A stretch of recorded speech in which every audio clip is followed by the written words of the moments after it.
চাই না আমরা কোনো জীবনে রাজ সিংহাসন, চাই কেবল তোমার সুখ। আমরা জগতে নারী হয়ে জন্মগ্রহণ করেছি, কেবলমাত্র পতির সুখের সুখী হব, অন্য কিছু চাই না। তুমি কৃপা করো হে প্রভু, তুমি দেখা দাও। এবার সকল নাগরিকগণ হাহাকার করছে, চতুর্দিকে খোঁজাখুঁজি করছে। দেখো, তুমি যদি আমাদের দর্শন না দাও তাহলে এই মুহূর্তে আমরা ঘরে ফিরে যেতে পারবো না। ঘরে গেলে আমাদের গৃহপতি আমাদের কলঙ্কিত করবে, কলঙ্কিনী বলে ধিক্কার দিয়ে ঘর হতে বিতাড়িত করে দেবে। তাহলে প্রভু, তুমিও গ্রহণ করছো না, আমার গৃহপতি আমাকে আর গ্রহণ করবে না, তখন আমার উপায় কি হবে তুমি জানো? কি হবে? বলি প্রভু, তখন আমরা কোথায় যাব? প্রভু গো, আমরা যে দিশাহারা হয়ে গেলাম, তখন আমরা কোথায় গিয়ে দাঁড়া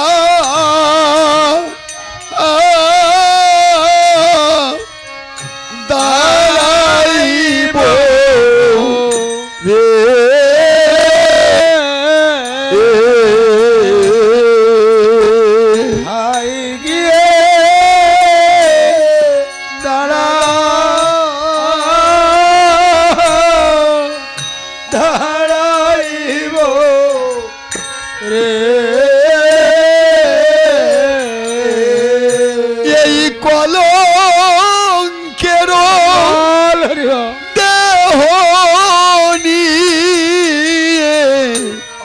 কোথায় গিয়ে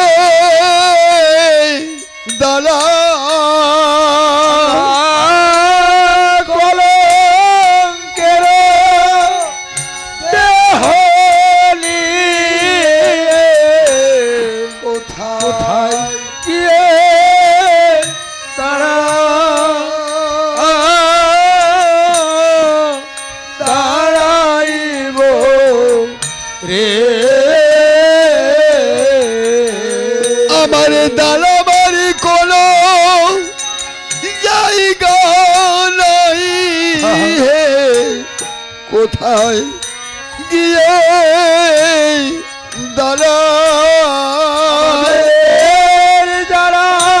দাঁড়াইবার জায়গা নাই, কোথায় গিয়ে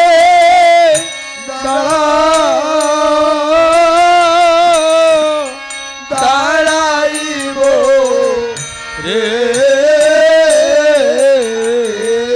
আমরা জানাবার কোনো জায়গা নাই হে, আমরা গঙ্গার জলে প্রাণীতে জীব, জলে প্রাণীতে জীব, দাঁড়াইবার জায়গা নাই, আমরা কোথায় গিয়ে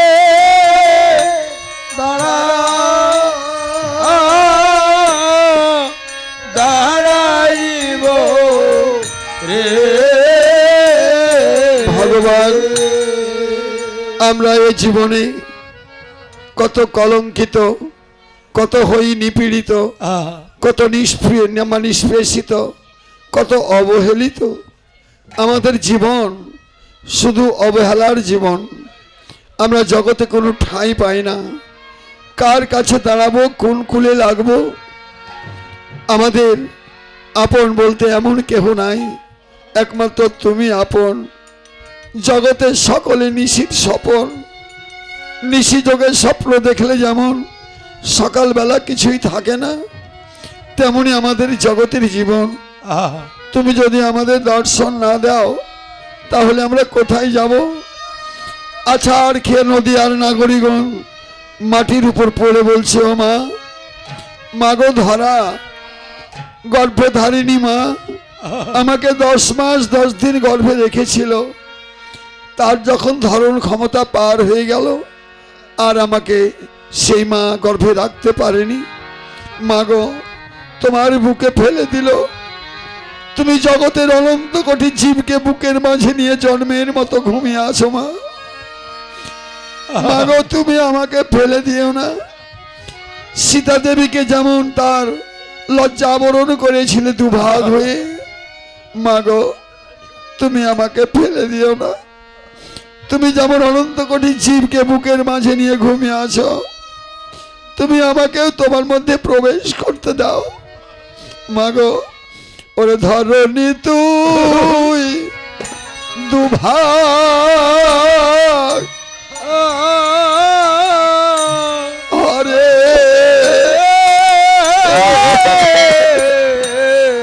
ধরনি তুই দুভাগ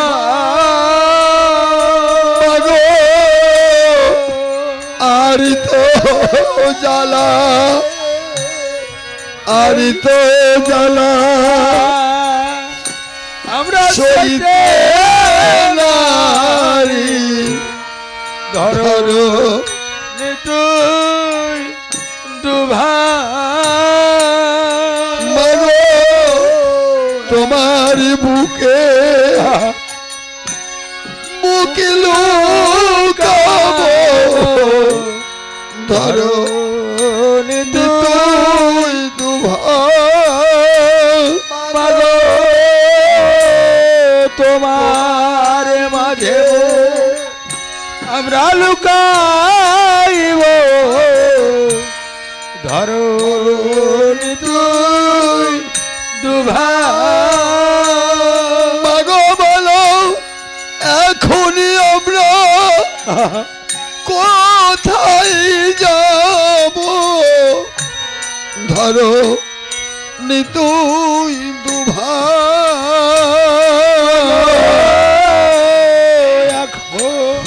আমরা কোথায় যাব। আমরা গঙ্গার জলে প্রাণীতে জীব, এখন আমরা কোথায় যাব। জলে প্রাণী এখন আমরা কোথায় যাব। ধরো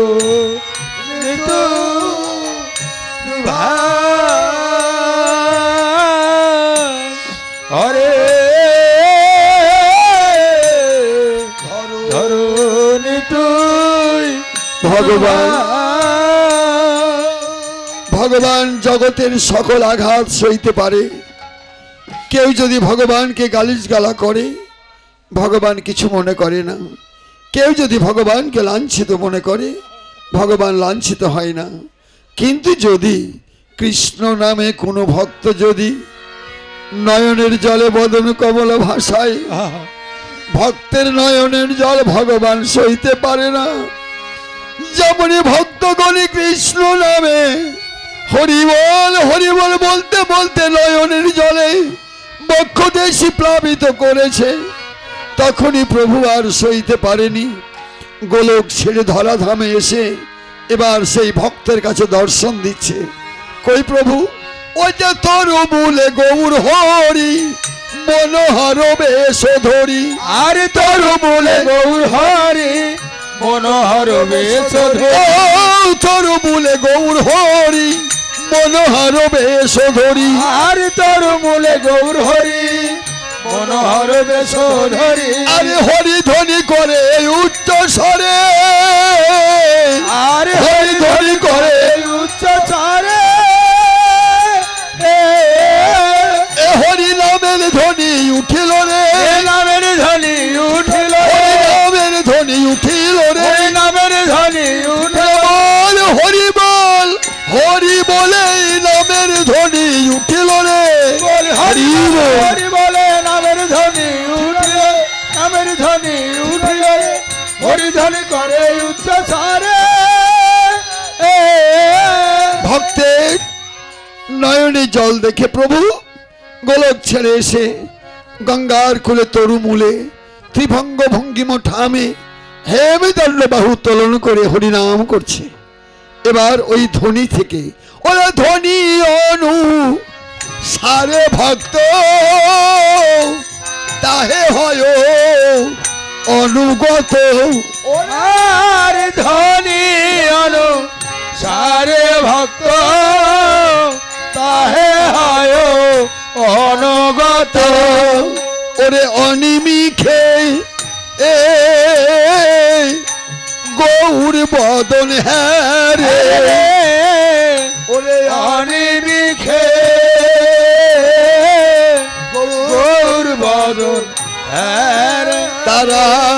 একই নয়নে চেয়ে রইল, তারা একই নয়নে চেয়ে রইল। ওরে নয়নের পলক হারা হয়ে একই নয়নে চেয়ে রইল, নয়নের পলক হারাইয়ে এক নয়নে চেয়ে রইল। কেন নয়নের পলক হারাইয়ে কেবল গৌরাঙ্গের মধুর বদন পানে নয়নের পলক হারাইয়ে গৌরাঙ্গের বদন প্রাণে নয়নের পলক হারা হয়ে এক নয়নে চেয়ে রইল।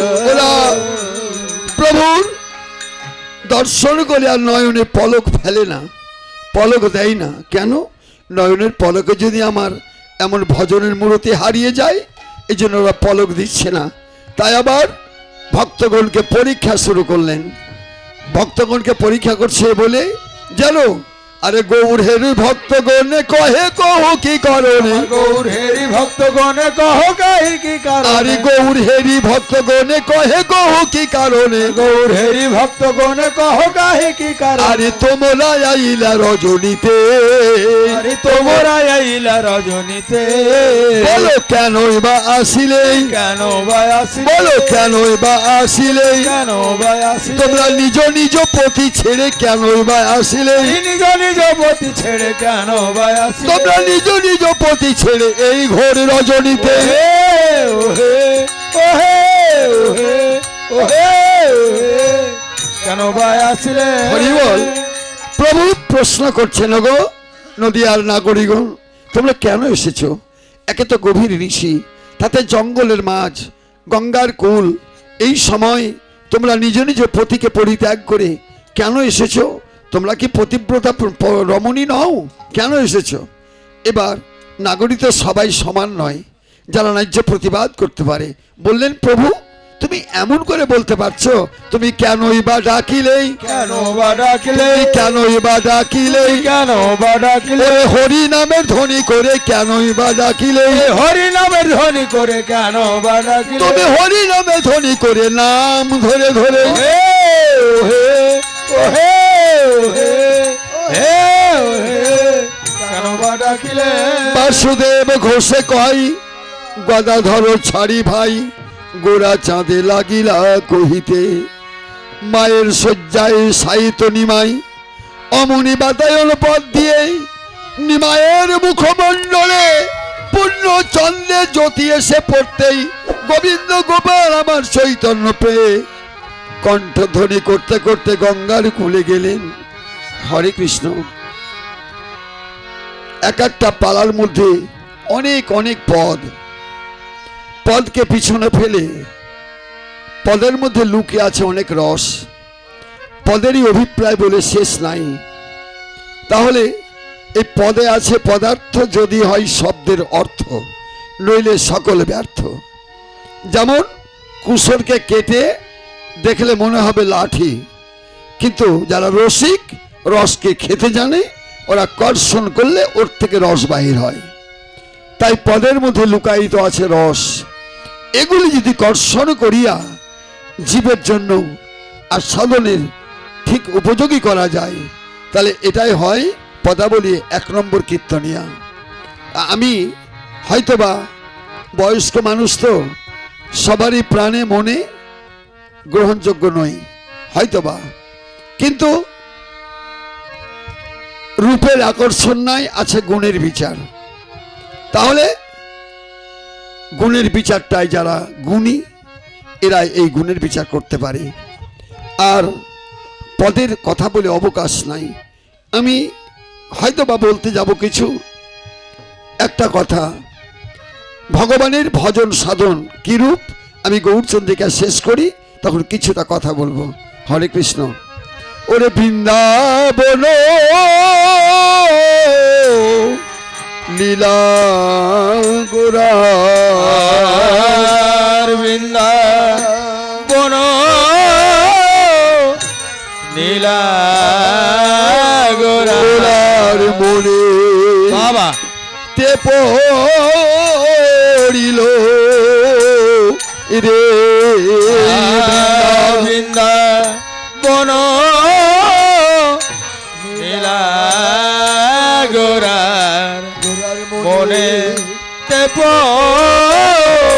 করিল রে বলে এই কিরে আমার সেই বৃন্দাবন বলে এই কিরে আমার সেই বৃন্দাবন দীপ দেখে বলে গৌর এই কিরে আমার সেই বৃন্দাবন আরে রাবণ জীব দেখে বলে এই রে আমার সেই বৃন্দাবন দীপ দেখি বলে ব্রজ গোপীর হইয়া গমন জীব দেখে বলে ব্রজগোপীর হইয়া গমন নবদ্বীপ দেখে বলে এই রে আমার সেই বৃন্দাবন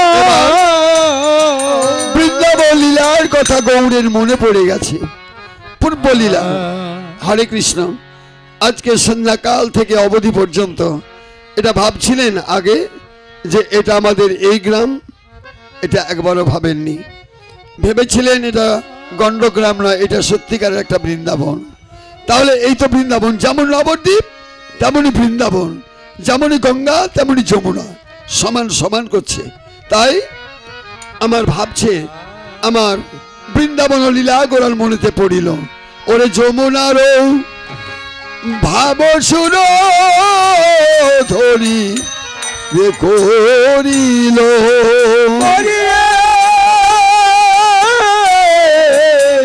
যমুনার ভাব সুর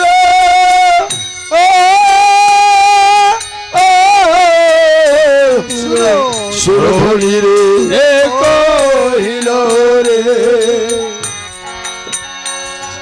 ধরি দেন ধরি দেন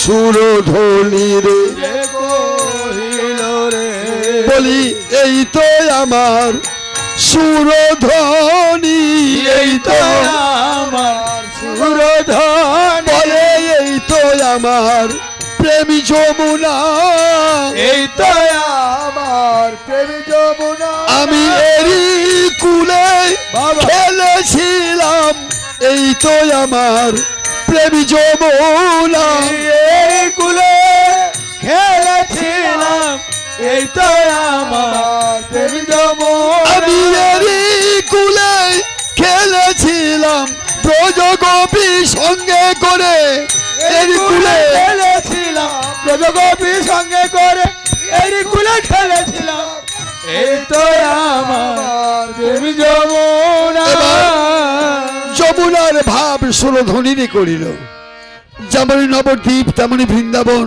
যেমনি যমুনা তেমনি সুরধ্বনি গঙ্গা বৃন্দাবনে দেখেছিলাম যমুনার কুলে ফুলের বন আজকে তো গঙ্গার কুলেও ফুলের বন এই গঙ্গার কুলে ফুলের বনকে দেখে বলছেন আরে ফুল বন দেখি বৃন্দা বনেরও সমান আরে ফুল বন দেখি বৃন্দা বনের সমান ও ফুল বন দেখি বৃন্দা বনেরও সমান আরে ফুল বন দেখি বৃন্দা বনের সমান এই সহচর গণ গোপী করে অনুমান সহচর গণ গবি করে অনুমান বলে এরাই আমার সেই তো গোপী এরাই আমার সেই তো গোপী যারা গোপনেতে গৌর ভজে এরাই আমার সেই তো গোপী যারা গোপনেতে গৌর ভজে এরাই আমার সেই তো গোপী বলি গোপনেতে গৌর যারা গৌর বয়ার আর জানে না গোপনেতে গৌর ভজে গৌর বয়া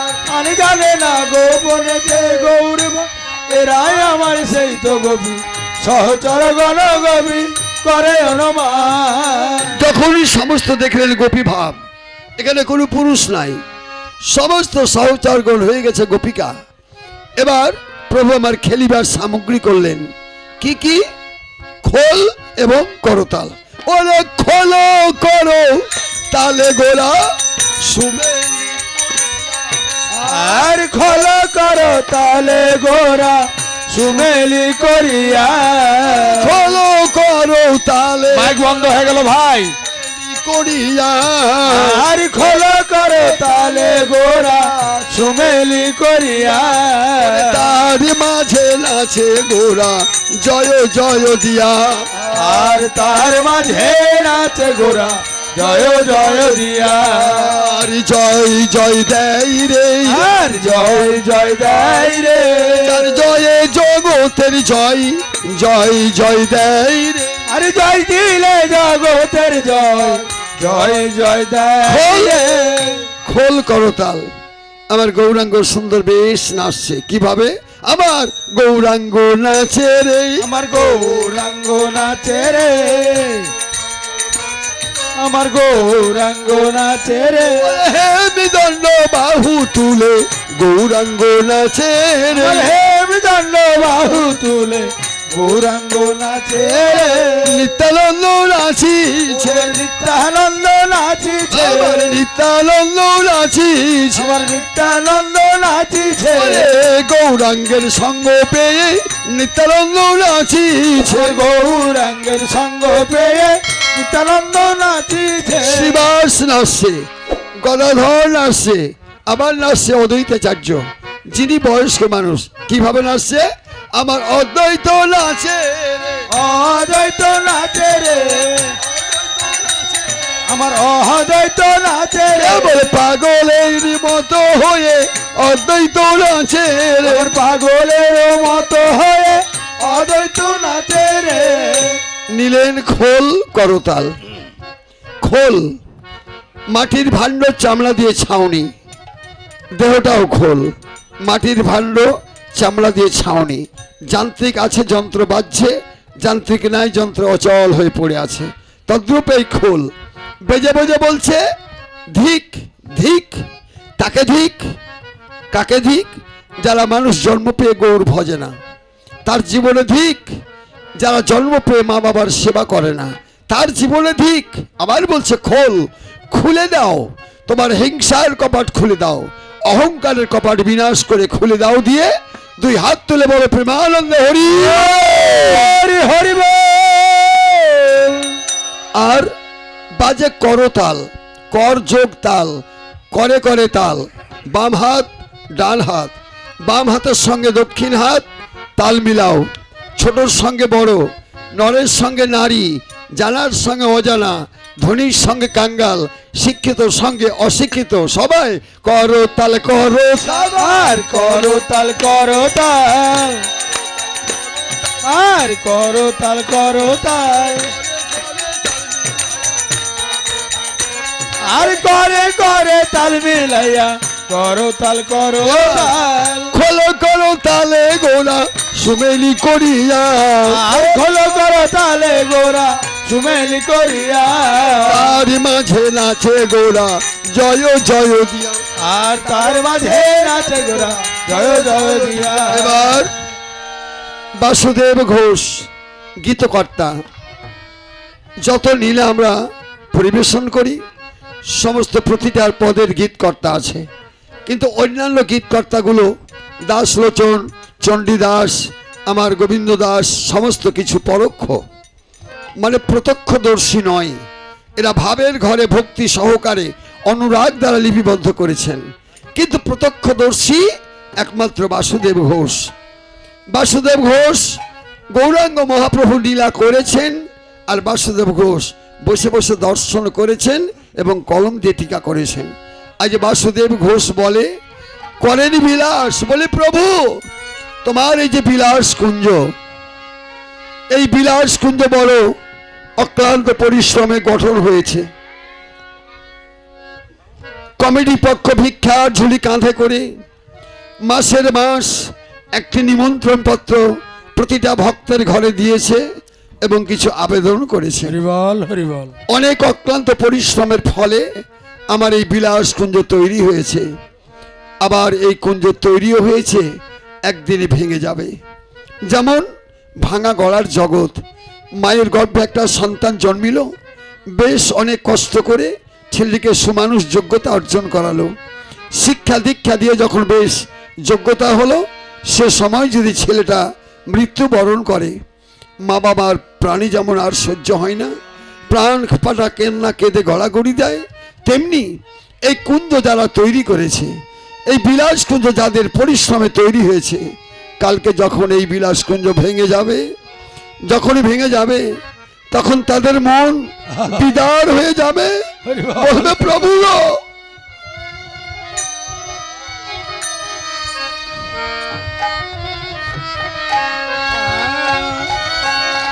কালে সোনার কুঞ্জ ভেঙে যাবে, সোনার কুঞ্জ ভেঙে যাবে, সোনার কুঞ্জ ভেঙে যাবে, সোনার কুঞ্জ ভেঙে যাবে। সাধু গুরু বৈষ্ণবের চরণে পাব না রে, কালী সোনার কুঞ্জ ভেঙে যাবে, সাধু গুরু বৈষ্ণব আরে পাব না রে, সোনার কুঞ্জ ভেঙে সাধু গুরু বৈষ্ণব পাব না রে, সোনা কুঞ্জ ভেঙে যাবে, হরি নামের ধ্বনি এই হবে না রে, কালী সোনার কুঞ্জ ভেঙে যাবে, হরি নামের ধ্বনি আরে হবে না রে, সোনা কুঞ্জ ভেঙে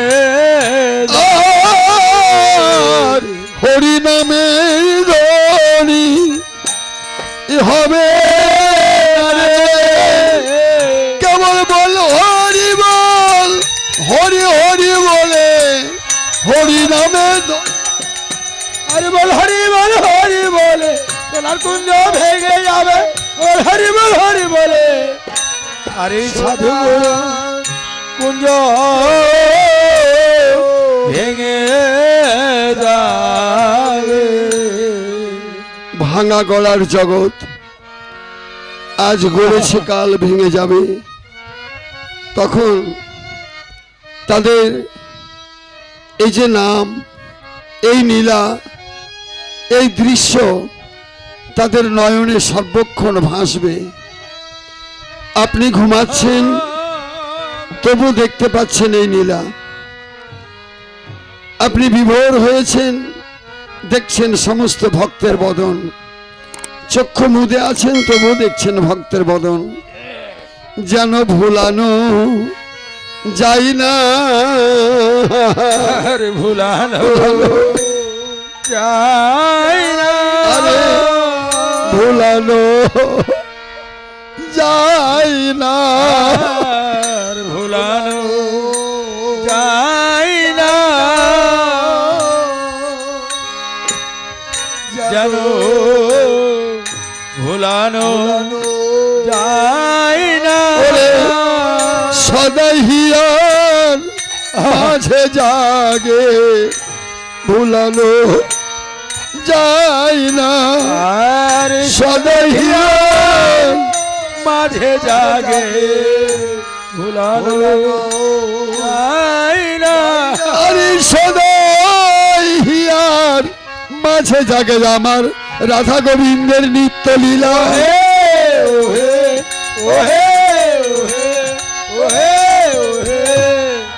ভুলানো যায় না।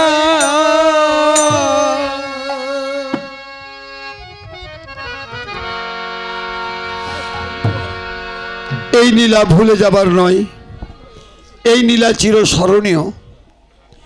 কারণ মন প্রাণ হৃদয়কে বিদার করে দেয়। যখনই এই নীলা দর্শন করবেন, ভুবন মোহিনী রূপ দর্শন করবেন, নয়ন হারিয়ে যাবে, নয়ন চলে গেছে ওই দিক। এই তো কৃষ্ণ প্রেম। কৃষ্ণ প্রেম জগৎকে ভুলিয়ে রাখে। তাই আজ এই গভীর নিশি, তাই আমার বাসুদেব ঘোষে বলে করেন বিলাস, রাস রসগোলা চাঁদ করিলা প্রকাশ, বাঞ্ছা কল্প তরু ভৈষ্য কৃপা সিন্ধু ভয় বাঁচৌ, পতিতানাগি পাবনে ভো অনন্ত কোটি বৈষ্ণবে ভো নমো নমো।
জয় রাধে, জয় রাধে। হরে কৃষ্ণ। আজ বৃন্দাবন লীলা, রাস লীলা। এই লীলা হয়েছিল গোলকে গোপনে। রাস কাকে বলে? ফ্যানের বাতাসটা একটু বিপরীত দিয়ে করো তো বাবা, খুব ক্ষতিকর। হরে কৃষ্ণ। একটু যদি রাসের কাহিনীগুলা বলি,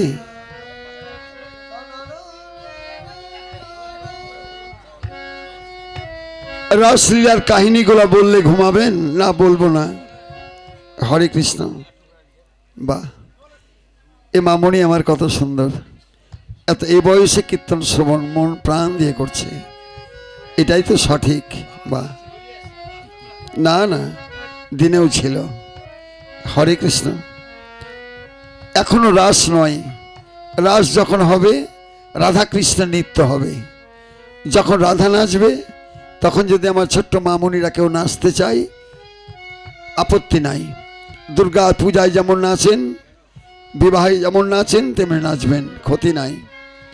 এবং যখন কৃষ্ণ নাচবে সে সময় যদি ছেলেগুলো নাচতে চায় নাচবে। কিন্তু এখন তো কাউকে দেখি না, কেউ তো নাই। ভোর রাতে হবে নাকি? হরে কৃষ্ণ। যাই হোক, রাস, এই রাস কাকে বলে? পূর্ণ রস মাধুর্য উপভোগ করাকে বলে রাস। পূর্ণ রস মাধুর্য উপভোগ করাকে। কেমন? কৃষ্ণের মাধুর্য, অপ্রাকৃত রস মাধুর্যকে কর্ষণ করিয়া আকর্ষণ করা।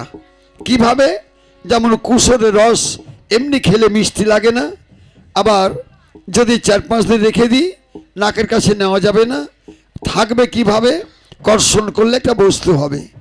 আগুনে একটা পাত্রে করে জাল দিতে দিতে কর্ষণ করতে করতে হয় একটা বস্তু হবে, হয় গুড় বা চিনি। কিন্তু ওই গুড় বা চিনি যদি 2-3 মাস খোলা জায়গায় রাখি তাহলে চিনি বাতাস পেয়ে নষ্ট হয়, জল ছেড়ে দেয়। তাহলে চিনিকে আবার জল দিয়ে যদি কর্ষণ করি, এবার কর্ষণ করতে করতে হবে মিশ্রি। মিশ্রিকে যদি একটা পাত্রে করে ঘরে রাখা যায়, মিশ্রি যেমন আর কোনোদিন নষ্ট হয় না, তেমনি যদি কোনো ভক্ত কৃষ্ণের অপ্রাকৃত মাধুর্য রসকে হৃদয় মাঝে ধারণ করে ব্রহ্ম দ্বারা কর্ষণ করতে করতে মিশ্রির মতো হৃদয়ে রাখতে পারে, ওই ভক্তকে ছেড়ে ভগবান কোনোদিন চলে যায় না। হরি হরি বল, হরি বল। আর তথ্য বিষয় সম্বন্ধে অনেক কিছু আছে। যেমন ধরুন, আমরা দুর্গা পূজা করি, পদ্ম ফুলের প্রয়োজন হয়, পদ্ম ফুল লাগে, কিন্তু সে সময় রামচন্দ্র করেছিলেন অকাল বোধন পূজা। সে সময় বন্যা আসে, বন্যাতে সব প্লাবিত করে ফুল টুল পাওয়া যায় না। কিন্তু ওই সময় রামচন্দ্র পুজো করতে গিয়ে একটা পুষ্প কমে গেল। বন বনান্তরে খোঁজাখুঁজি করতে করতে একটি ফুল জুটল না। রাম তখন নিজে ভাবল, আমি আমার বাম চক্ষু উৎপাটন করে নয়ন পদ্ম হিসাবে আমি পূরণ করে দেব। এবার নয়নটি উৎপাটন করতে উদ্গ্রীব হলো। নয়ন উৎপাটন করতে গিয়েছে, এরই মধ্যে পদ্ম জুটে গেছে, তখন আর নয়নকে উৎপাটন করতে হয়নি। এই তবে আজকাল যদি দুর্গা পূজা করতে হয়, বহু দূর দেশ পদ্ম খুঁজতে যেতে হয়। একটা গরিব মানুষকে ডেকে বলবো, বাবা তোমাকে 1000 টাকা দিব, যেখানে পাও তুমি পদ্ম ফুল সংগ্রহ করো। এই বেচারি তখন লাগলো ছুটতে, এই দুটা মুড়ি বেঁধে নিল, চলে গেল। 4-5 দিন পর কিছুটা পদ্ম এনে এবার পুরোহিতকে বা কমিটির মালিককে দিল। এবার দুর্গা পূজা শুরু হলো। কিন্তু দেখুন তো আপনার দেহে কতগুলা পদ্ম আছে। দেহের পদ্ম দিয়ে কি পূজা করা যায় না? আছে। কোথায় কতটি পদ্ম আছে আমি একটু ইঙ্গিত করে দিচ্ছি। মাথায় আছে 1000 দল পদ্ম, এই ভ্রুদয়ের মাঝে আছে 2 দল পদ্ম, কণ্ঠদেশে 16 দল পদ্ম, বক্ষস্থলে 12 দল পদ্ম, নাভিতে 10 দল পদ্ম, তার নিম্নে 8 দল পদ্ম, চতুর্দল পদ্ম, 16 দল পদ্ম। এতগুলি পদ্ম থাকতে আপনি কেন ফুটতে যাবেন? তবে একটু ভাবনা করে দেখুন, প্রচণ্ড যে নদীতে স্রোত, প্রচণ্ড স্রোতের নদীতে কোনোদিন পদ্ম পাওয়া যায়? পদ্ম জন্মে না। বিলে, দিঘিতে, পুকুরে যে জল স্থগিত, যে জল অচল, ওই জলে পদ্ম জন্মে। তবে আপনার দেহে পদ্ম জন্মিবে কেন? যতদিন আপনার দেহের প্রচণ্ড স্রোত প্রবাহিত হবে ততদিন পদ্ম জন্মিবেও না, বুক ভরা মধুও থাকবে না, কৃষ্ণ ভ্রমরও আসবে না। জয় রাধে রাধে।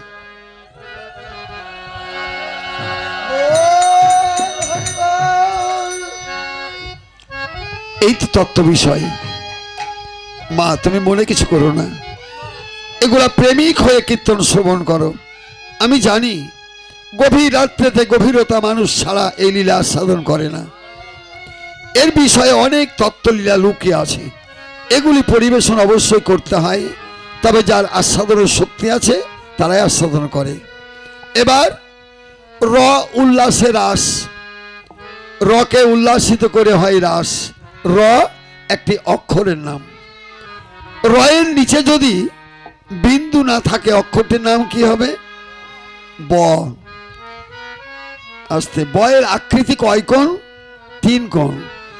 3টি সরল রেখা একত্রিত করলে ত্রিকোণে পরিণত হয়। এই ত্রিকোণ মানব দেহ অধিকার করেছে। খুব মনে মনে ভাববেন, বিদ্যা দিয়ে নয়, ধন দিয়ে নয়, রূপ দিয়ে নয়, পাণ্ডিত্য দিয়ে নয়, ধন ঐশ্বর্য দিয়ে নয়, ভাবনার ঘরে বসে ভাববেন। এই ত্রিকোণ মানব দেহ অধিকার করেছে। ত্রিকোণে 3টি মহাজন অভিরাম বিরাজ করে। 3টে মহাজনের নাম কি? ব্রহ্মা, বিষ্ণু, মহেশ্বর। এদের কর্ম কি? ব্রহ্মা সৃষ্টিকর্তা, বিষ্ণু পালনকর্তা, আর মহেশ্বর সংহারকর্তা। আমাদের ওখানেই জন্ম, ওখানেই পালন, ওখানেই সংহার। যেখানে জন্ম নিচ্ছি ওখানে পালন হচ্ছে, ওখানে মৃত্যুবরণ করছি। তাহলে 3 মহাজনের 3 কর্ম। যারা পণ্ডিত, যারা সচেতন মানুষ, তারা মৃত্যুর ঘাটে পদার্পণ করেন না, এরা ব্রহ্মা বিষ্ণুর ঘাটে যায়, আর সেদিন সৃষ্টি হয়। আর অকারণে যারা মৃত্যুর ঘাটে পদার্পণ করে, এদের মতো বোকা জগৎ আর নাই।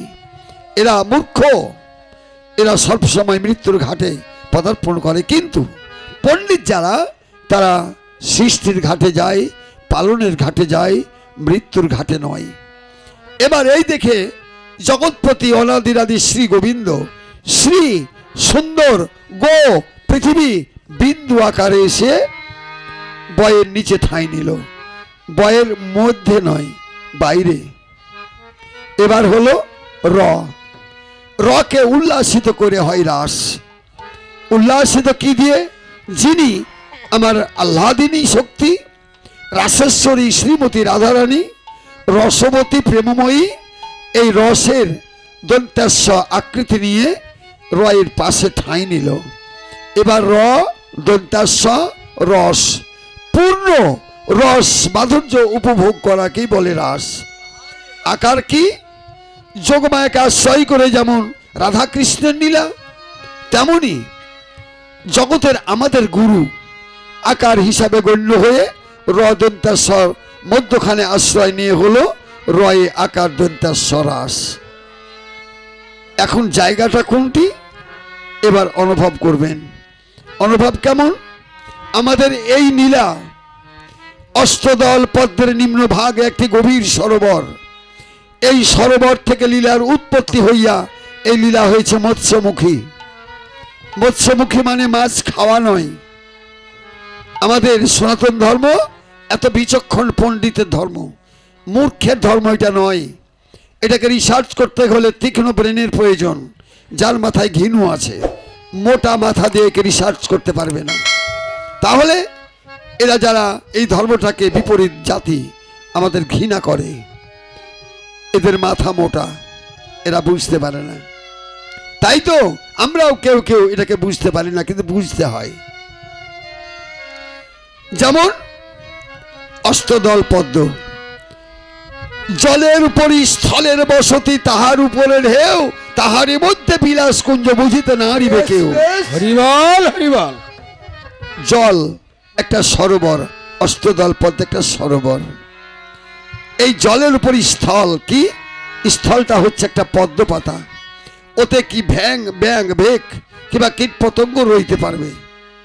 তাহলে জলের উপরই স্থল, তাহার উপরে ঢেউ, একটা পদ্ম ফুল পূর্ণ প্রস্ফুটিত, তার পাপড়িগুলা ঢেউ ঢেউ, ওরই মধ্যে বিলাসকুঞ্জ, আজকের বিলাসকুঞ্জ। কত গুহ্যতর এই নীলা, কত গোপনীয় এই নীলা। তাহলে অষ্টদল পদ্ম অনুভব করবেন সেটা কোন স্থান। এই লীলা অষ্টদল পদ্মের নিম্ন ভাগে গভীর সরোবর থেকে লীলার হয়েছে উৎপত্তি, হয়ে লীলা হয়েছে মৎস্যমুখী। মৎস্যমুখী মানে মাছ খাওয়া নয়। আষাঢ় শ্রাবণে যেমন প্রবল বৃষ্টি হয়, বৃষ্টি হলে যেমন কলকল করে পুকুরের গর্ভে ঢল নেমে যায়, আর পুকুরের মাছগুলো তখন কোন দিক যায়? উজানে না ভাটি? উজান। তাহলে ওই মাছের মুখ উজান। আমাদের ধর্মের নীতি হচ্ছে সব উজান। মাছের চোখে যেমন পলক নাই, ঊর্ধ্ব নয়নে মাছ অপলক নয়নে চেয়ে থাকে, বৈষ্ণবের চাহনি অপলক নয়নে ঊর্ধ্ব দিকে। কোন দিকে দেখে? বামে ইরা, দক্ষিণে পিঙ্গলা, মধ্যে সুষন্মা। এটাই গোবিন্দের পথ। এই পথের দিকে চেয়ে থাকে পাগলের মতো। তাহলে এ হচ্ছে উজানগামী ধর্ম। যেমন আমরা আছি ব্রহ্মাণ্ডে, নাভির থেকে নিজ দিক, এটা হচ্ছে ব্রহ্মাণ্ড। মুসলমান বলে দুনিয়া, এর উপরে বৈকুণ্ঠ মানে স্বর্গ, মানে ওরা বলে বেহেশত। এর উপরে গোলক, এখানে ভগবান। গোলকে ভগবান, বৈকুণ্ঠে দেবতা, আর ব্রহ্মাণ্ডে আছে আমরা। তাহলে আমরা ভগবানকে পেতে হলে আমাদের কি ভাটি কর্ম না উজান কর্ম? উজান। তাহলে গোলক উজান, এবার উজানে ধাও, চলো উজানে। তাই এই নীলা গোলকমুখী আমাদের সর্বক্ষণ, এই নীলা উজান। যদি কেউ ভাটি দেশে যান ধ্বংসের পথ বেছে নেবেন, আর যদি কেউ উজানগামী হতে যান এটাই হলো সবচাইতে পণ্ডিত, বিজ্ঞ, জ্ঞানী, আধ্যাত্মিক মত তার মধ্যে পরিপূর্ণ। তাহলে আজকে রাস বিলাস কুঞ্জ কোনটা অনুভব করতে পারছেন? এই বৃন্দাবনে রাসলীলা নীতি নীতি হয়, কোন কোন ভাগ্যবান ভাগ্যবতী দেখিবারে পায়। এই বৃন্দাবনে রাসলীলা করে কোনজন? না জানে রাধা কৃষ্ণ, না জানে গোপীগণ। এই নীলা কত গভীর। তাহলে এই নীলা করেছিলেন কে? আজ এই নীলা যদি দেখেন তাহলে ঘুমান, আর যদি শোনেন তাহলে জেগে বসে থাকেন। বুঝতে পারলেন? যদি দেখতে চান তো ঘুমিয়ে যান, আর যদি শুনতে চান তো জেগে বসে থাকেন। কথাটা কি উল্টা হলো মা? হরে কৃষ্ণ, উল্টা নয়। আপনি যখন ঘুমিয়ে যাবেন আপনার দেহে আছে 5টা প্রাণ, পান অপান সমান উদান ব্যান। যখন গোবিন্দ আমার নিকুঞ্জ বনে পঞ্চম তানে বংশধ্বনি করে, পঞ্চ প্রাণকে ভগবান কেড়ে নেয়। পঞ্চ প্রাণ যখন ছুটে চলে যায় নিকুঞ্জ বনে, তখন জীবন মাত্র দেহে থাকে। এই জীবনে শ্বাস প্রশ্বাস নিয়ে বেঁচে থাকে। রাসলীলা করে প্রাণগুলো যখন আবার ফিরে এসে দেহে লাগে, তখন আবার সেই চৈতন্য পেয়ে তখন জাগরিত হয়। তাহলে আবার শুনেছি, আমি যখন বৃন্দাবনে গেলাম, সে বৃন্দাবনের নিধুবন, যেখানে কৃষ্ণ কালী মন্দির, ওখানে একটা ছোট্ট রকমের, ছোট খুব নয়, একটা মধ্য আকার একটা বন, ছোট ছোট বাবুল গাছ বনকে ঘিরে রেখেছে, আর তার নিচে একটা পাতাও পড়ে নাই, পরিষ্কার। আর গাছের কাণ্ডগুলা সব কালো কালো আর সিঁদুর মাখানো। কালী মন্দিরে গেলাম, মন্দিরে গিয়ে পরিক্রমা করলাম, করেই পুরোহিতকে বলছি, প্রভু আমরা এখানে রাত্রে থাকবো। না না বাবা, তোমরা থেকো না, তোমরা বাঙালি মানুষ, তোমরা মাছ মাংস খেয়েছো, এখানে থাকা চলবে না, কারণ থাকলেই তোমরা বাঁচবে না। বলছি আমরা তো মরতে এসেছি বাবা, আমরা মরতে তো মরার কাপড় তো বেঁধে এসেছি, তাহলে আমরা ভয় করব কেন? না বাবা না, তোমরা জেগে থাকলেও দর্শন পাবা না। যতদিন মাছ মাংসের রস তোমাদের দেহে প্রবাহিত হবে ততদিন এই নীলা তোমাদের চোখে পড়বে না। যারা নিরামিষভোজী তাদের চোখে এই নীলাগুলো আসবে। কোনটা? যাবটে সব গোবর কুড়াচ্ছে ব্রজগোপীরা। 3 ঘন্টা পরে বর্ষণা থেকে ফিরে আসছি, গোবরই কুড়াচ্ছে। বললাম বাবা গরু কই, খালি শুধু গোবর কুড়াচ্ছ? বলছে বাবা আপনারা বাঙালি মানুষ, মাছ মাংস খেয়েছেন, তাহলে মাছ মাংসের রস প্রবাহিত যতদিন হবে এই যাবটের গরুর পাবেন না, দেখতে পাবেন গোবর, গোবরই দেখবেন, কিন্তু গরু দেখতে পাবেন না। বৃন্দাবনে গরু দেখতে পাবেন, কিন্তু যাবটের গরু দেখা সহজ নয়। আর দেখছেন এই যে আমার যাবটে এই বাবুল গাছগুলা, রাত্রি 12টার পরে যখন গোবিন্দের বংশীধ্বনি হয় তখন এই বৃক্ষ থাকে না, এরা গোপী ভাব ধারণ করে গোবিন্দের বংশীর টানে ওরা চলে যায় গোপী গোপনে নিভৃতে নির্জনে গোবিন্দের সঙ্গে রাসলীলা করতে। আবার সেই প্রভাতকালে ব্রহ্ম মুহূর্তে এসে আবার বৃক্ষরূপ ধারণ করে। দেখুন তো কত তত্ত্ব নীলা। তাই এই জন্য বলা হয় বৃন্দাবনে রাসলীলা করে কোনজন? না জানে রাধা কৃষ্ণ, না জানে গোপীগণ। এই লীলা হয়েছিল গোলকে গোপনে বিরজার কুঞ্জে। ভগবান শ্রীকৃষ্ণ যখন লীলা করছিলেন, দ্বারে প্রহরী ছিল শ্রীরাম। শ্রীমতী রাধা অন্তর্যামী এবার ক্রোধান্বিত হয়ে গেলেন কুঞ্জের দ্বারে, গিয়ে বলছে শ্রীরাম তুমি দ্বার ছেড়ে দাও, আমি ভিতরে প্রবেশ করব। শ্রীরাম বলল না, আমার গুরুর আদেশ আমি দ্বার রক্ষা করে আছি। কেন তুমি আমাকে চিনো না? চিনি তুমি আমার গুরু, কিন্তু গুরুর গুরু পরম গুরু যিনি তারই আদেশ আমি দ্বার রক্ষা করে আছি। এবার বাদ প্রতিবাদ হলো, তর্ক হলো, করতে করতে শ্রীরামকে অভিশাপ করছে রাধা। ও শ্রীরাম, তুমি যখন আমার বাক্য লঙ্ঘন করেছো, আমি তোমাকে অভিশাপ করি তুমি যেন গোলক ছেড়ে পার্থিব জগতে গিয়া রাক্ষস কুলে জন্মগ্রহণ করো। শ্রীরাম কান্তে, কেউ ঘুমাচ্ছেন না কি মা? কেউ ঘুমাবেন না। শ্রীরাম কাঁদতে কাঁদতে প্রতি উত্তরে শ্রীমতীকে অভিশাপ করছে, রাধে তুমি আমার গুরু, আমাকে বিনা অপরাধে তুমি অভিশাপ করেছো, আমিও তোমাকে অভিশাপ করি। তুমি জানো এই গোলক ছেড়ে ওই ভূমণ্ডলে গিয়া কৃষ্ণবিহীন হয়ে হ্যাঁ কৃষ্ণ কৃষ্ণ বলে কেঁদে বেড়াও। এবার কাউরি অভিশাপ খণ্ডন হলো না। এবার আমার গোবিন্দ বলছেন, বলি ও বিরজা, তুমি এই স্থান ত্যাগ করো, আমার ক্রোধান্বিত হয়ে শ্রীমতী প্রবেশ করছে। তখন বলছে, হে গোবিন্দ, আমি তোমাকে ছাড়া যাব না, তোমার চরণে রইব, কৃপা করে আমাকে ঠাঁই দাও। তখন যোগমায়াকে আশ্রয় করে এবার গোলক বিস্তৃত করলো, বিরজা নদী হয়ে গেল। যখন নদী হলো, অন্তর্যামী ভগবান ভক্তের বাঞ্ছা পূর্ণ করবার জন্য যোগমায়াকে আশ্রয় করে হলো সর্প, সাপ। এবার নদীর গর্ভে ঝাঁপ দিয়ে সর্প হয়ে কেলি করছে, রাস করছে। এবার বইছে মৃদুমন্দ বাতাস, নদীতে ক্ষুদ্র ক্ষুদ্র ঢেউ, যত ঢেউ তত সাপ, যতই সাপ তত কৃষ্ণ, যত গোপী তত কৃষ্ণ। এটাই প্রমাণ করছে। তাহলে এই দিয়ে লীলা করছে। শ্রীমতী গিয়ে ওই বিরজা নদীর কোলে দাঁড়িয়ে বলছে, বাহ, হে বিরজা, তুমি হয়েছ নদী, গোবিন্দ হে তুমি হয়েছ সর্প, আমি তোমাকে ধরব। এবার শ্রীমতী রাধা ময়ূরী সেজে, ময়ূরী নিষ্কাম প্রেমিকা, ময়ূরী সেজে ওই নদীর গর্ভে ঝাঁপ দিয়ে সাপকে ধরতে যাচ্ছে। সাপ উল্টে এসে তিনটি ছোবল দিল ময়ূরের গায়ে, তিনটি পুচ্ছ খসে গেল। পুচ্ছগুলা খেদ করে কাঁদছে, ভগবান, আমি ছিলাম নিষ্কাম প্রেমিকের অঙ্গে, কি এমন অপরাধে আমি তার অঙ্গ হতে খুলে গেলাম, প্রভু তুমি আমাকে আশ্রয় দাও। আমার ময়ূরের পাখার দুঃখ দেখে গোবিন্দ আমার বাম করে কুড়িয়ে নিয়ে চূড়ার উপরে বাম দিকে শোভা করে গুঁজে দিলেন। যেমনই গুঁজলেন চূড়া বামে হেলে গেল।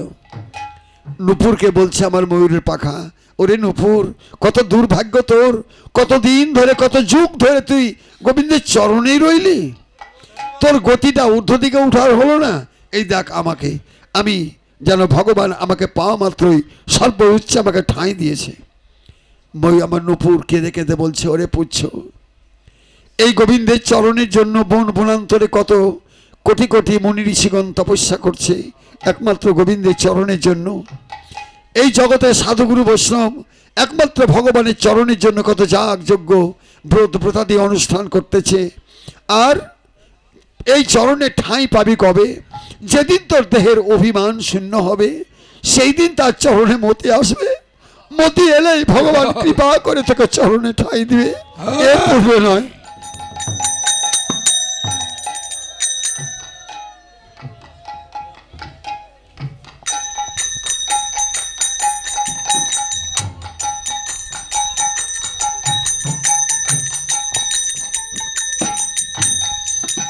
ময়ূরের পুচ্ছ এবার বুঝতে পারল, বলি সেদিন আমার কবে হবে, যেদিন দেহের মান অভিমান শূন্য হয়ে আমি গোবিন্দের শ্রীপাদ পদ্মে লাগতে পারবো। গোবিন্দ বললেন, আমি সবাইকে একদিন আমার চরণে আশ্রয় দিব। যদি আমার চরণে আশ্রয় না দিই, তাহলে আমার পতিত পাবন নামের কলঙ্ক হবে। কাউকে পতিত জগতে রাখবো না।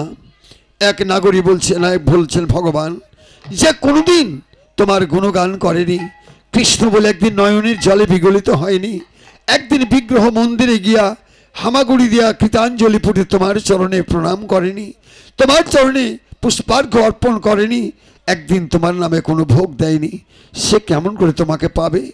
বলছি সেও পাবে। কবে পাবে? আমি যে ভক্ত বৎসল, আমার যে ভক্তের অধীন আমি। কারণ সে যদি যখন বার্ধক্য নেমে আসবে তার দেহে, যেদিন অচেতন হয়ে যাবে, জ্ঞান শূন্য হয়ে যাবে, হাত কর্ম করতে পারবে না, মুখে কথা উচ্চারণ হবে না, কানে শুনতে পাবে না, চোখে দেখতে পাবে না, সেদিন জড় পদার্থের মতো এক জায়গায় বসে রবে। তার তো দেহে কোনো শক্তি নাই, কখন মূত্র পড়ে গেছে বোধ শক্তি নাই, কখন মল পড়ে গেছে জানে না। সেদিন তার আপনজন ছেলে মেয়েরা তাকে লাঞ্ছিত করবে, এমনি করে ধিক্কার দিবে, ঘাড় ধাক্কা দিবে, তাকে বের করে দিবে।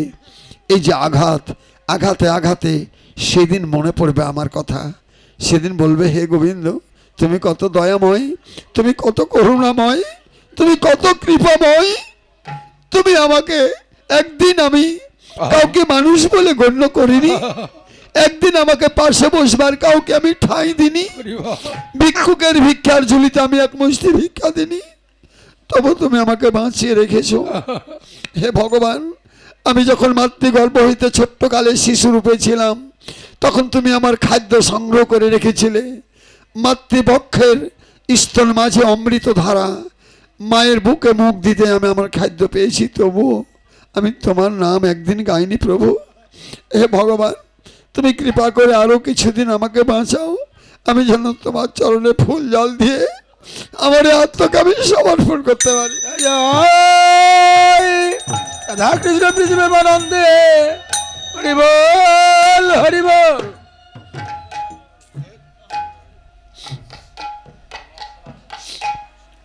তাই ভগবান কাউকে পতিত রাখবে না, জগতের সবাই একদিন ভগবান চরণে সবাইকে ঠাঁই দিয়ে আশ্রয় দিবে।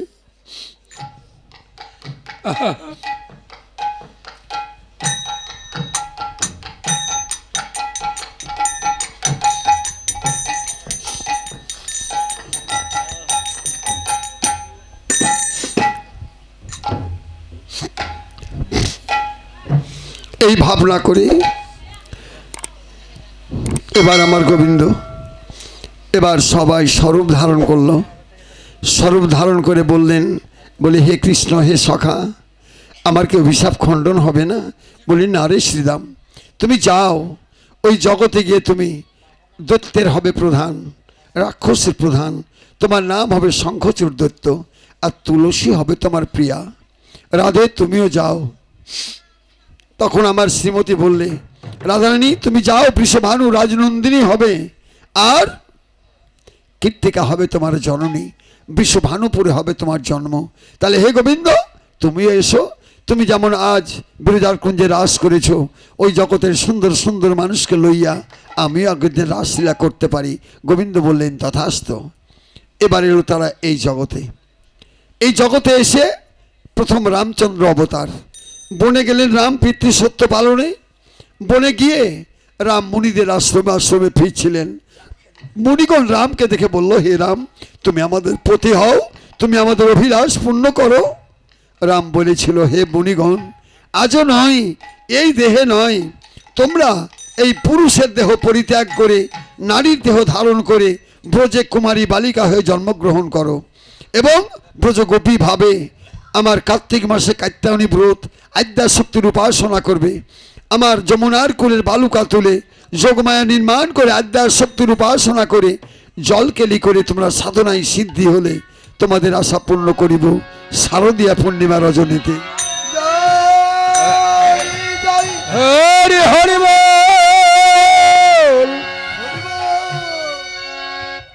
আমার ব্রজগোপীগণ, সেই মণিগণ হলে ব্রজগোপী, ওরা এখানে এসে কাত্যায়নী ব্রত করলো। কার্তিক মাস নিয়ম সেবার মাস, কার্তিক মাস কাত্যায়নী ব্রতের মাস। এরা আমরা কাত্যায়নী ব্রত করতে লাগলেন, আদ্যাশক্তির উপাসনা। যেমন একদিন উপবাস, দুদিন, 3 দিন, 5 দিন, 15 দিন গোবিন্দকে পাই না, এই করতে করতে 20 দিন 22 দিন করতে করতে একটি মাস ওরা শুধু উপবাস করে রইল। এবার নিরাশ হয়ে গেল। নিরাশ হয়ে এবার একে অপরকে বলছে, ওরে গোপী, আর গোবিন্দকে পেলাম না, চল কার্তিক মাস বিকেলে একটু কুসুম কুসুম শীত, এই ঠান্ডা জলে আমরা বেশিক্ষণ রইতে পারবো না, গোবিন্দ আমাদের আর দেখা দিলেন না, চল আমরা জলকেলি করে আসি। এই বিকেলবেলা অপরাহ্নে ওরা গেল যমুনার জলে জলকেলি করতে। সমস্ত ব্রজগোপীরা 28 বছর 30 বছর বয়সের ব্রজগোপী। এরা নিজের পরনের বসন খুলে উপরে রেখে উলঙ্গ হয়ে জলকেলি করছে। গোবিন্দ পরীক্ষার জন্য 5ম বছর একটা শিশু এই গিয়ে কদম্ব ডালে চড়ে আমার গোপীদের এই লীলা দর্শন করছে এবং উপরে বসন। এটা কি খারাপ কিছু মা? গোবিন্দ করছে দর্শন আর ব্রজগোপীদের বসন খোলা, উলঙ্গ হয়ে জলকেলি করছে ওরা। এটা কি অপরাধ? অপরাধ নয়, এটাই পরীক্ষা। এই জগতের অনিত্য স্বামীর কাছে যদি আমার নিজের দেহটা বিলিয়ে দেই, তাহলে এই স্বামীটা আমাকে ফাঁকি দিয়ে বিধবা করেও যাবে। আর অনাদিরাদি নিত্যপতি শ্রী গোবিন্দ আমরা এসেছি যেমন চলে যাব তেমন, তাহলে এই জগতে লজ্জা ঘৃণা ভয় তিন থাকতে গোবিন্দের ভজন নয়। এই আশা নিয়েই আমার গোবিন্দ বসনগুলি চুরি করে কদম্ব ডালে সাজালো, কদম্ব ডালে সাজালো। তখন আমার ব্রজ গোপীকে বলছে, গোপীগণ বলছে, হে গোবিন্দ, তুমি আমাদের বসন দাও, তুমি চুরি করে কদম্ব ডালে সাজিয়েছ। গোবিন্দ বলছেন, আমি তো বসন চুরি করিনি, এরই মধ্যে একটা ঝটিকা হয়েছিল, ঝড়ের বেগে বসনগুলি কদম্ব গাছে এমনি উঠে গেছে। বলে, হে গোবিন্দ, তুমি ছল করো না, কারণ যদি ঝড়ে উড়াতো বসনগুলি এলোমেলো হয়ে রইত। আজকে গচ্ছিত করে তুমি রেখেছো, দাও। বলছে, উপরে উঠে এসে নাও। কোনো কোনো গোপীগণ লজ্জাকে আবরণ করে এইভাবে উঠে আসছে। তখন বলছেন, বলি, ও হে ব্রজ গোপীগণ, তোমাদের আজও আমার আমিত্ব আছে, লজ্জা ঘৃণা ভয় তোমাদের জীবনে আজও আছে। যেই দিন তোমাদের লজ্জা ঘৃণা থাকবে না, যেই দিন আমার আমিত্ব থাকবে না, আমার চরণে সব তোমরা বিলীন করে দিবে, সেই দিন আমি তোমাদের মনোবিলাস পূর্ণ করব। গোবিন্দ বললেন, ব্রজগোপীগণ বলছেন, বলে, হে গোবিন্দ, আজ হইতে আমিত্ব সমস্ত বর্জন করে তোমার চরণে দেহ মন প্রাণ কুলশীল জীবন যৌবন ওম কৃষ্ণায় নমঃ বলে সব নিবেদন করে দিলাম।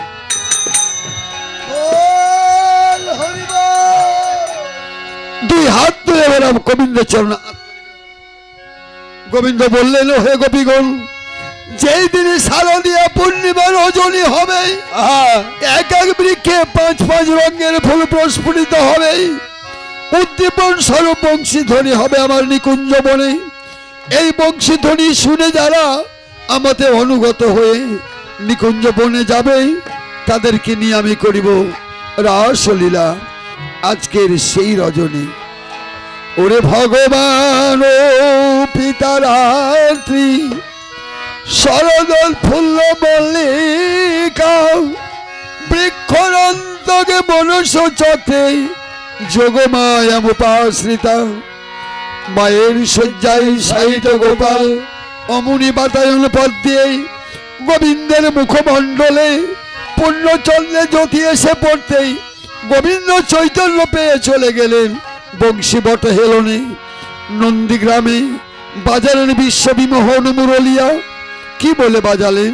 বাজালেন দৃষ্টা কুমুদে বন্ত, মখণ্ড মণ্ডলাকার, রাম নব কুম কুম মারুণ, মনুষ্যতাপি কমললং, গভীর রঞ্জিত জগৌ কল বামধীশং।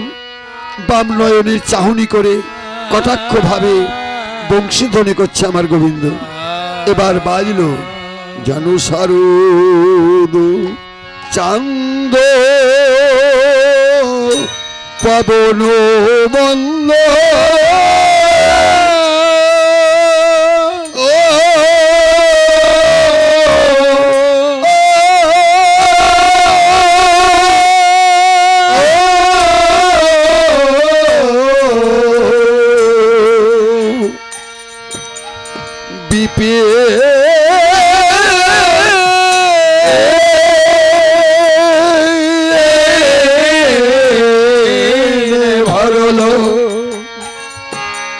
কুসুম গন্ধরে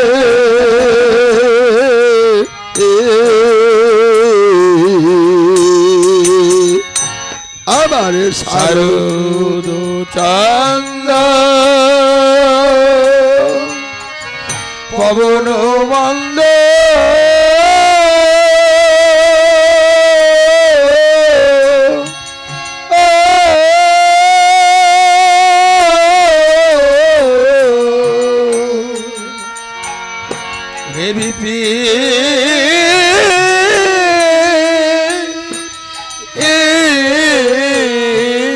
ভরল কুসুম গন্ধরে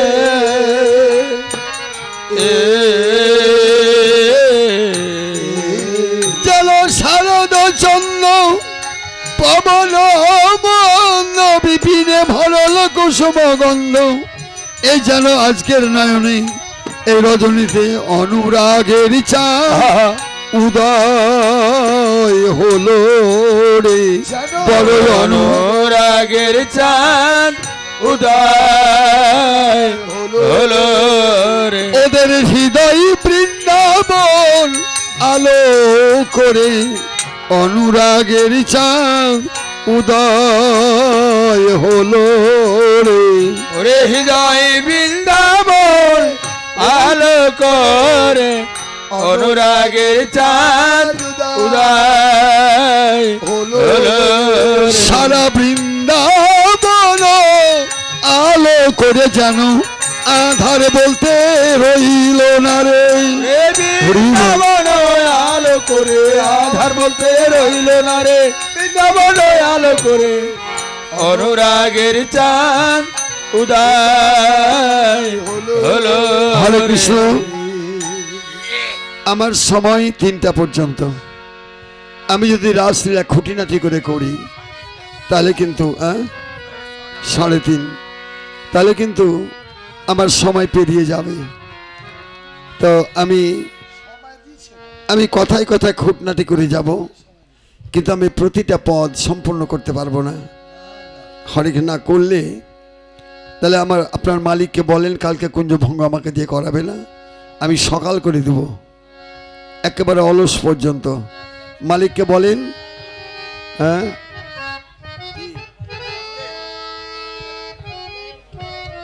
কি বলছে বোঝা যায় না।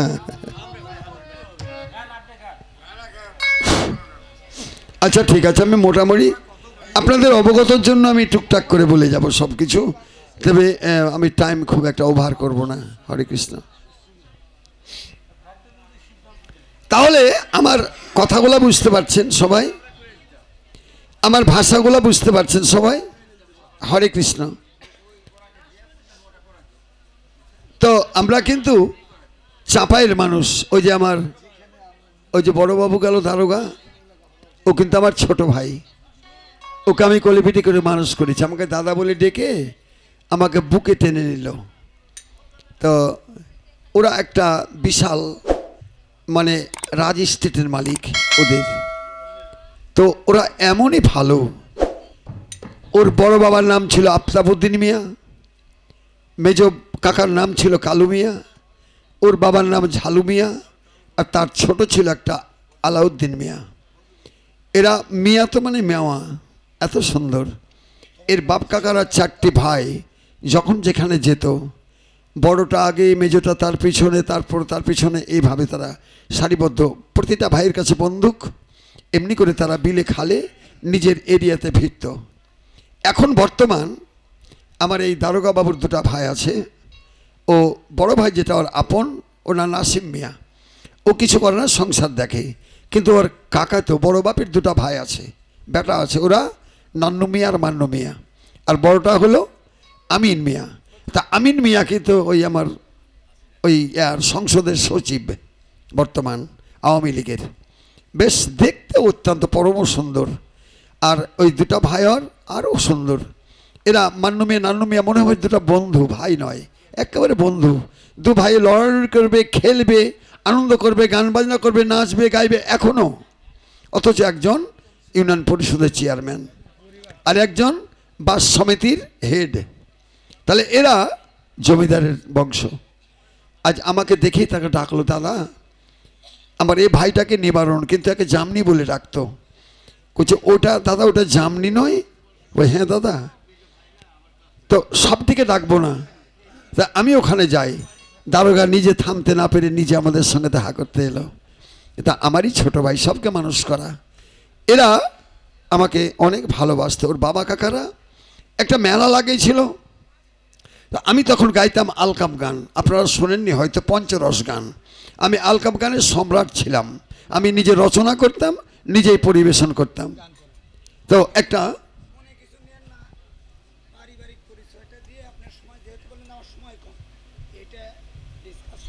আচ্ছা ঠিক আছে, চলে গেলাম। এবার শরৎচন্দ্র পবন মন্দ বিপিনে ভরল কুসুমগন্ধ। এবার শরৎ চাঁদের উদয় হয়েছে। পূর্ণ অনুরাগের চাঁদ উদয় হয়েছে। কি কি ফুল? ওরে ফুল মল্লিকা মালতী জ্যোতি, ওরে ফুল মল্লিকা মালতী জ্যোতি, আদি সারি সারি ফুটি রে এই চাময় গোবিন্দের লাগি সারি সারি ফুটে ফুটিল রে সারি সারি ফুল, ওরে ফুল মল্লিকা মালতী জ্যোতি, আরে মত মধু করো ভরণী ফুল মল্লিকা মালতী জ্যোতি, আরে মত মধু করো ভারণী, সারি সারি ফুল ফুটেছে রে, সারি সারি ফুল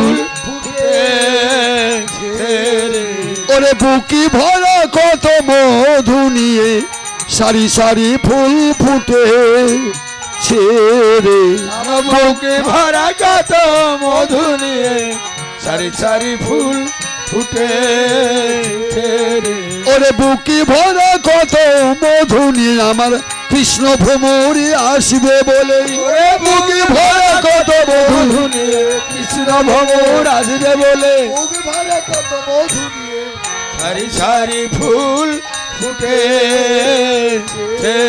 বাহ। এই ফুল 5টি ফুল, এক বৃক্ষে 5 ফুল, নাম শান্ত, দাস্য, সখ্য, বাৎসল্য, মধুর। এটি হচ্ছে প্রেমের ভাব ফুল স্বরূপ। এই ফুলগুলি বিকশিত, কবি লিখলেন ফুল্ল মল্লিকা মালতী জ্যোতি। ফুল্ল মানে পূর্ণ প্রস্ফুটিত, মল্লিকা মালতী জ্যোতি 3টা ফুল, আর 2টি কি? হ্যালো 4টি ফুলের রং পাওয়া গেল, যেমন একটা কালো, একটা হলুদ, একটা লাল, একটি সাদা। একটা ফুল গোপন রয়ে গেল কার জন্য? যারা কৃষ্ণ পূজা করে, যারা কৃষ্ণের আরাধনা করে, তারা কি দিয়ে পুজো করবে জানি না, হয়তোবা নয়নের জল মন তুলসী, ওরে সেই তো জানে ফুলের কথা, উড়েছে তো জানে ফুলের কথা, তারা নিত্যই করে গোবিন্দের পূজা, উড়েছে তো জানে ফুলের কথা, সেই জানে গোবিন্দকে কি দিয়ে, গোবিন্দকে কি দিয়ে আমার সন্তুষ্টি করবে সে ভক্ত জানে।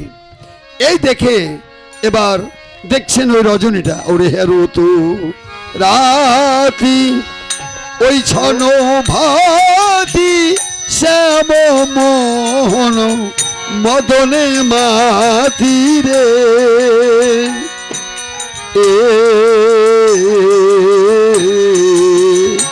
আবার হেরো তোরাতি ওই ছন ভাতি শ্যাম মোহন মদনে মাতি রে,